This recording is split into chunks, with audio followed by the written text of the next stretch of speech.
Hey everyone, today I'm going to be taking a look at Knarr, which is a 2 to 4 player card game designed by Thomas Dupont and published by Bombix.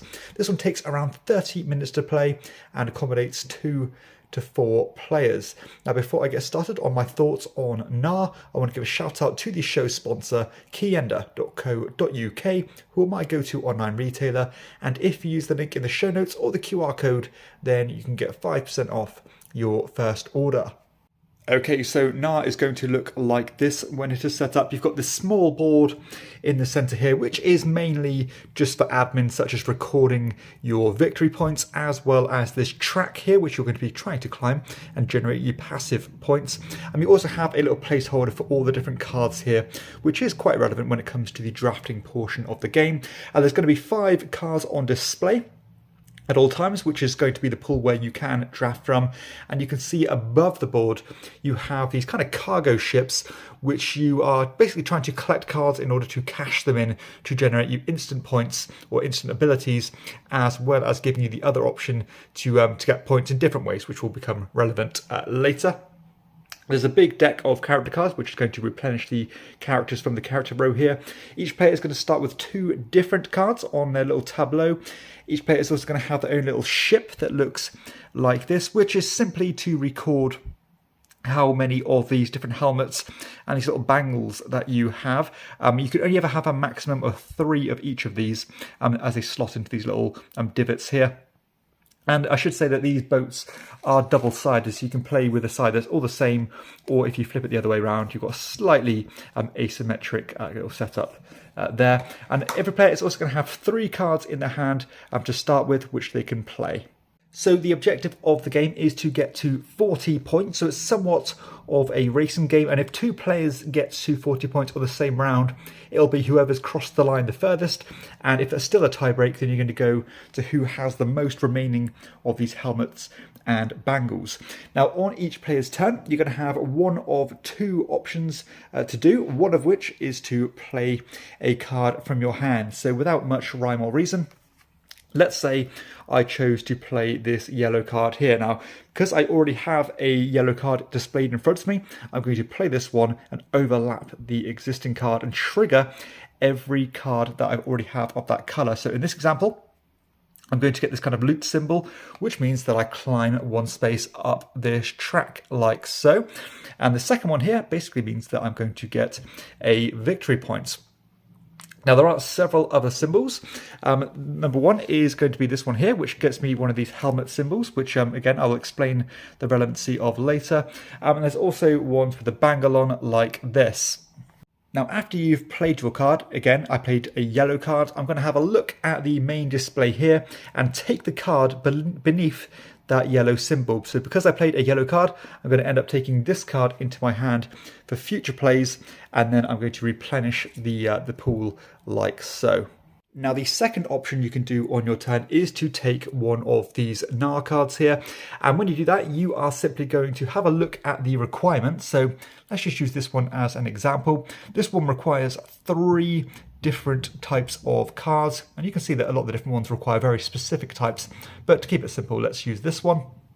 What I'm going to do is I'm going to have a look at my little tableau, and I'm going to try and cash in those cards to match those requirements. So if you remember, I need 3 different type of cards, but I only have 2, but there's still a way I can do this. So I'm going to get rid of this yellow card. I'm going to cash in this one here as well into the discard pile, and because I am still 1 requirement short, that is where these helmets come into play. So these helmets can actually proxy one of the requirements of the card, and you can even do this multiple times. So now I've cashed in that helmet, I'm going to add this card to my own little ship here like so. I'm going to instantly get the rewards in the top right hand corner, therefore replenishing one of these helmets, going up that loot track like so. And also I'm going to get another card into my hand, therefore I'm going to have a 4 card hand to give me more flexibility. And again, once you have taken one of these cards here, they're going to get replenished from the deck. So let's take a look at the relevancy of some of the other symbols, such as these loots and the bangles. So you can see here that this symbol correlates to this track, and whenever you get this symbol, you're going to go up the track, and hopefully with the idea of crossing these thresholds here. Now what this means is that at the start of each of your turns, you are going to passively generate this many points. So again, if I made it all the way up to here, at the start of my turn, I'm going to automatically generate me 2 points like so. So a very nice way to get points without much effort, I suppose. Something I should have mentioned as well is that not only are these helmets useful for proxying the requirements of these contract cards, but they can also let you bypass the drafting mechanism, allowing you to take any card and not just the card that you've just played. So for example, if I did end up playing a yellow card, I'm not forced to take this card. I can cash in a helmet and perhaps take this one instead. So again, it gives you nice flexibility there. Now, the bangles here are useful when it comes to this portion of the game. So if you remember, when I took this kind of contract card, I added it to my display here. Now, as you acquire more and more of these cards, let's just say I took this one as well, you can see you can end up building a nice little array of symbology here. Now, these come into play where, as a free action on your turn, you can cash them in order to generate the bonuses here. So if I cash in one of these bracelets, I will get whatever's in the first row or first column, therefore I'd get 1 victory point. If I cashed in 2, it'll be the first 2 columns, therefore it'll be 2 victory points and a helmet. And of course, if I cash in 3 of those bracelets, then I'll get every symbol on display. And that is essentially how the game works. Again, until somebody reaches 40 points, the first player to do so will be the victor. Now there's also the option to play with these bonus module cards, which mess with the rules just a little bit. Like, let's go over a couple of them. In particular, this one's my favorite, where if you get one of each of the different colours of Vikings in your tableau, then you'll instantly get a bonus bangle, a bonus helmet, and go up that musical instruments track. Or if you get one of each colour, you get a bonus exploration action. Or even this one here, where if you get two of the same colour, then you can pick any card that you want instead of the one matching the card you've just played. Okay, so let's share some thoughts on Knarr, and I want to start with a very general observation and feeling I have about the game, and that is that I feel this game is perfectly weighted. I think one more rule added to this game would actually hurt it, but in respect of that, I think if you took one thing away from this game, it would actually make it a bit too simple. So I think they've definitely struck the perfect balance here of having enough going on without having too much going on for such a small and short game.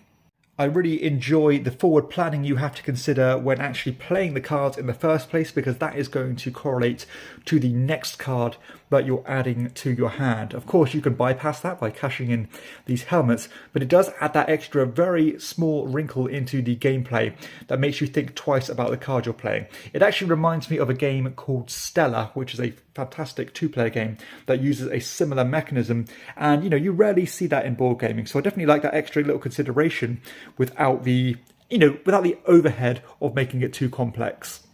Another thing that really impresses me about this game is how balanced all the different paths to victory are. Because, you have a viable chance of winning this game, whatever approach you take. Now, do you want to keep it simple and just keep spamming the same coloured card and hopefully getting those rewards again and again and again? Definitely a strong strategy there if you want to stick to that. But, of course, you are subject to the draw of the cards. Are you going to focus on climbing this track here and start generating those points passively? It might mean you'll fall behind earlier in the game because you're not generating points in different ways, but hopefully you'll have enough time to catch up as you generate those points every time it is your turn. Of course, you can try and focus on these contracts here as well to get those big bursts of points, as well as the follow-up bonuses, or even maybe you'll go on the cheaper ones of these cards and hopefully you'll start building up an engine of these symbols and then cash in those bracelets. But following up from the balancing of the different strategies, what I love about this is how each of the moving parts has its kind of claws into the other. You cannot just tunnel vision one thing in this game because you are going to be reliant on something else. As I said, if you do want to build those columns of cards, you're probably going to want to focus on getting at least some of these helmets so you can bypass that draft mechanism and get the card that you want. Again, if you want to focus on getting these contracts done, it's going to be a good option for you to, again, focus on these helmets so that you can proxy the symbols that you're missing. If you want to focus on climbing this track, then you're going to have to, again, hopefully try and get yourself the right cards to match with the with the loot here, as well as the rewards from the bonus contract cards on this. And on top of that, if you do want to build up that engine of the symbols, you're going to have to make sure you have a passive income or a constant income of these bracelets to keep on spamming this as much as possible. So again, you cannot just completely focus on one thing. You can make it your key strategy, but you're going to have to at least dabble in different parts of the game to make sure you have a well-balanced approach to win the game. So from a mechanical standpoint, you can probably tell that I am quite impressed with this game. It manages to stay ultra simple, just do that player card or take one of these destination cards mechanism, one of two choices, but it's these micro decisions that are within those choices which are impressive, such as the drafting, the use of these, spending the bangles to do these, etc. All comes together very well. The time investment is also right on the money. You are looking at around half an hour to play this game, and there's quite a lot to sink your teeth into for that short time investment. I definitely don't feel myself wandering or getting bored at all when playing this. I suppose the only thing which is part and parcel with a racing style game is that if you do end up falling quite a bit behind, it's sometimes obvious to see who's going to win the game because you cannot make up that ground. So sometimes when it gets to 3/4 in the game, you might know who the winner is and might have to just accept your fate and play out the rest of the process. The game also scales very well. No matter if you're playing this with 2 players or 4 players, it does work or move at a very brisk pace because the turns are so snappy. So yeah, I've got no real preference on what to play this with or which player count to play this with. And the interaction mainly comes passively through the drafting of the cards. You've got that kind of turn angst, not only with the actual character cards, but also with the destination cards. And the production for this game is right on the money for me.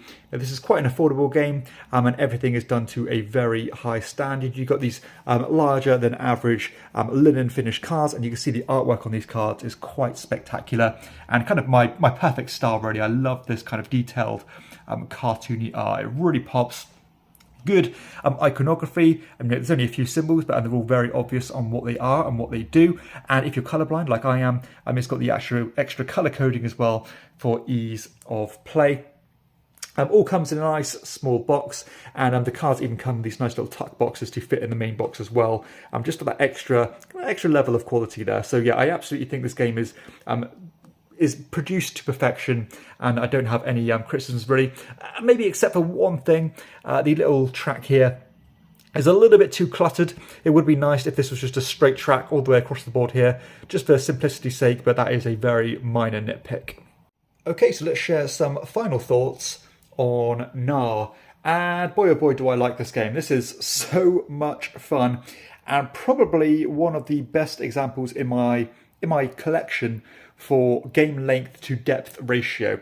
Tons of decisions to be made here, but those decisions move at a brisk pace and stay within a very simple framework. Just that again, play a card system, get all the rewards, or buy one of the location cards. So it always has this forward momentum. You're always getting stronger. That turn angst and even the tension of trying to win the race, of course, shines through really strongly. I love the balanced approaches of the different things you can do here. Do you want to dabble in each? Do you want to try and focus on one thing? And I've seen it all work, which I really like, all wrapped up in a gorgeous looking package.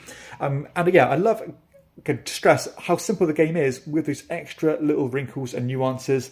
The drafting system works so well, that forward planning, how to use these different tokens without any wastage, how to manage your hand of cards. Building up these big columns is always satisfying. Yeah, just so much going on here for such a short, snappy and fun game. And you can even add in these little modules, as I mentioned, just for that extra bit of spice, which I would probably recommend you do so, because it gives that extra incentive to take one of each colour rather than just keep on stockpiling on the same one. So yeah, this is like right up my alley, what I'm looking for in my collection right now. Hits that sweet spot for me. And I'd be very surprised if this does not reach my top 10 of the year, because it is that good, that polished and refined of a game design. So definitely 2 thumbs up from me. I highly recommend you give this one a try if your tastes align with mine, because I'm pretty sure you'll have a great time with Knarr.